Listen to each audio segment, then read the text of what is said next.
In this one, we will learn about another value of display CSS property. This one is called block. Some elements are not displayed in the same line as the content around them, like we saw in the previous exercise when we learn about inline elements. These are called block level elements. These elements fill the entire width of the page by default, but their width property can also be set. Unless otherwise specified, they are the height necessary to accommodate their content.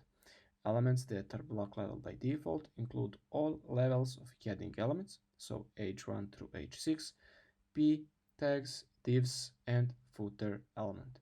For a complete list of block level elements, visit the MDN documentation. I will leave you the link to this page in the description of this video, of course.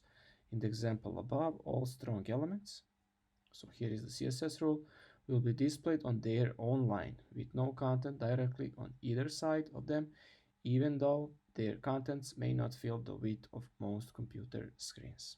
And that's because we set display to block for all strong elements on the page. Let's see the instructions. In index.html, add a footer element at the bottom of the document right above the closing body tag. Okay, let's find the closing body tag right here.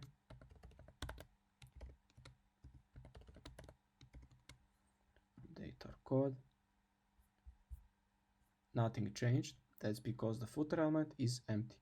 Add an h3 element inside of the footer that says thanks for taking our survey. Okay, let's copy the content for the element, update our code.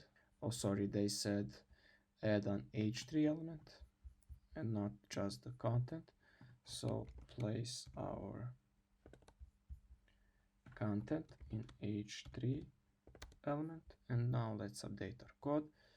To improve the appearance of the web page, set the height of the footer to 100 pixels in style.css.